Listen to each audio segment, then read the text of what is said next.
All right. Welcome to the Scorched Earth Sports Podcast for Wednesday, March 6th. Trying to get those dates right. If you could, I'm your host, JT. Please hit that subscribe and like button. It means a lot. Leave some comments. I'll do my best to respond to them. I'm going to recap what happened on Tuesday. Not really that big of a day in sports, but we're starting to get revved up for the Final Four, March Madness. Number 22, Texas A&M, their first victory over a number one team in Auburn, 83-72.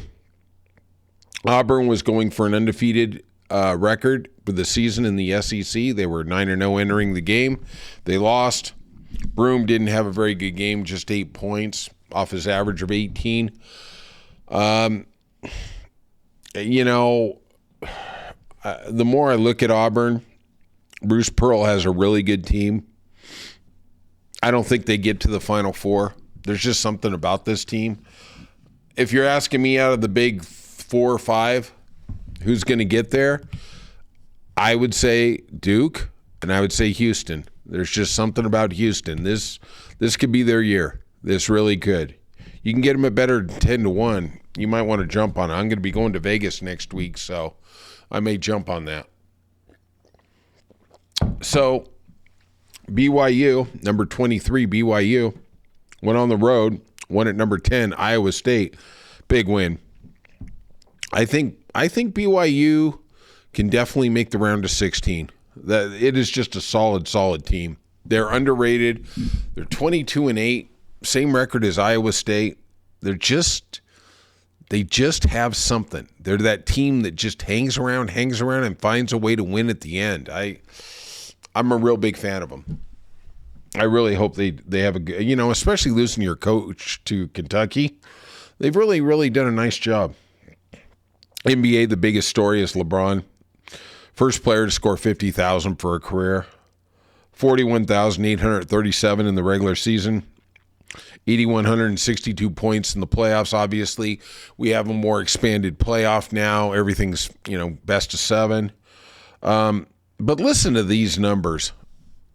In the 27 games since he turned 40, LeBron is averaging 26.1 points a game on 54.1% shooting, which is 42.3% on three-pointers, 8.2 rebounds a game, and 8.1 assists. Honestly, is there any debate who the best player ever to play basketball is? I mean, Michael Jordan was really good. Really good. Don't get me wrong. But LeBron's just a different animal, man. This isn't no Washington Wizards thing. This is literally one of the 10 best players still in the world in his, 21st, 22nd season? I mean, I remember when he was coming out of St. Mary's, the hype, the Sports Illustrated cover, everything. I was like, man, there's just no way this guy could live up to it. Honestly, the only 2 guys I've ever seen who can really embrace it were Tiger Woods and LeBron. You can make the legitimate argument for both that they were the GOATs. I'm still a Jack Nicklaus fan. I'm going to have my PGA preview tomorrow. I'm going to have my bets for the Bay Hill Classic. But, Tiger played in a tougher era than Jack did.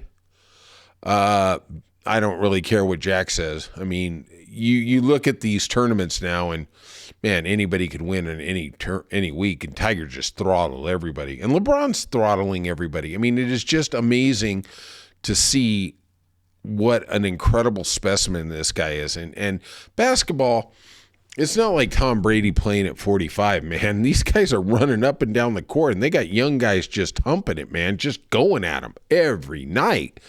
LeBron, you are something else. Also, as an extra bonus, he was named Western Conference Player of the Month for February. Yeah, I'm sure that's going to make it into his bookcase. Also, the Warriors knocked off the Knicks. The Knicks, there's something wrong. And I've told you, I wouldn't be surprised if they get whacked in the first round. This is the Tom Thibodeau effect. It's like Marty Schottenheimer in the NFL, if you remember him. He could really get teams turned around real quick, but they just never went anywhere. Tom's got the Knicks turned around, but he cannot take them to the next level. I'm telling you right now, Tom Thibodeau is going to get fired this year. It's it. They're going to lose in the first round. They're going to fire him. And then the next coach may be able to take this team to the next level because they've maxed out.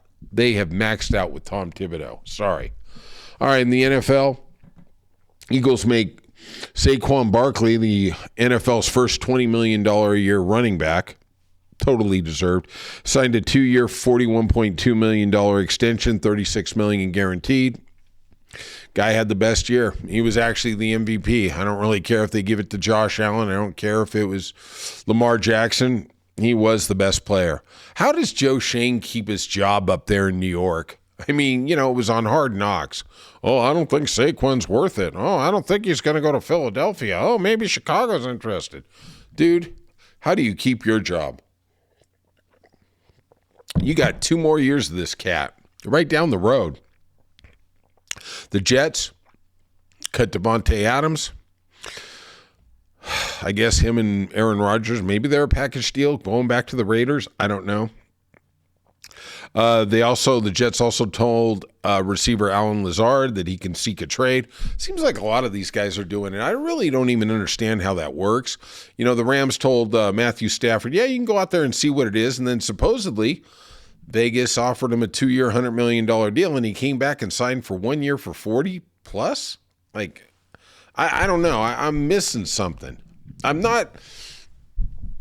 don't really understand what is going on with quarterbacks in the NFL. Like if you watch all these podcasts, and I do watch quite a few of them, they're like, well, Bill Simmons. Bill Simmons is amazing. He is the GOAT of the podcast. But they're all like, oh, I wouldn't pay over $35 million. That's not even realistic.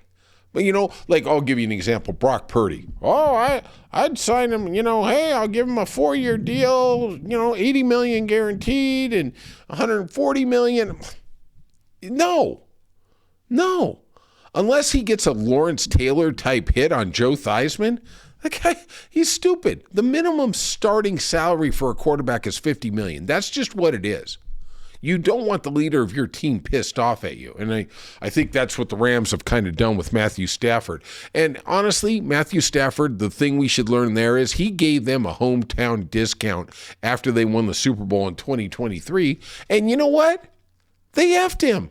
They're dangling that guy around. He gets hurt. This is it. One and done. Good luck, man. Matthew Stafford's, the Rams have done him dirty. I'm sorry. Max Crosby wants Aaron Rodgers back in Vegas. Of course. You're going to get that guy in a minimum. I am interested to see where Russell Wilson lands. Pete Carroll's there. He's the coach. Pete Carroll's ruthless, though. He wants to win, right? I don't know. It's just, it kind of throws me off a little about where we're at with that. All right, let's go back. Let's finish up here and talk a little boxing, one of my favorite sports. Superstar in his own mind, Ryan Garcia said yesterday that it wasn't professional for him to drink alcohol and smoke weed before his April 2024 fight with Devin Haney. And Devin Haney was a huge favorite, and despite his erratic behavior leading up to it, he actually faked drinking a beer on the weigh-in. Yeah, right, there we go. Hey, buddy, only Roberto Duran could do that, okay? Roberto Duran back in the day in Panama, he used to walk the streets of Panama City with a lion. God, nobody like the Hands of Stone. Nobody. He floored Haney 3 times in a major upset, but later tested positive for performance-enhancing drugs and banned for a year. Wow, no idea how it got in there. Yeah, sure did. Him and Skinner in tennis, right? No idea how that stuff gets there. Ban ends May 2nd when he fights Rolly Romero in Times Square. And that is the sports update for Tuesday. Here we are Wednesday. We're only a couple weeks away from March Madness. I see there's some lower conference tournaments going to start this weekend. I can't wait. I can't wait for the ACC tournament. I can't wait for the SEC. The SEC is just loaded. They are fantastic. I'm really looking forward to the Big 12 and SEC. All right. If you could, hit that subscribe button, hit that like button, leave some comments. I'd really like to know who you think is going to be the number one seed in the NCAA tournament, and I will talk to you tomorrow.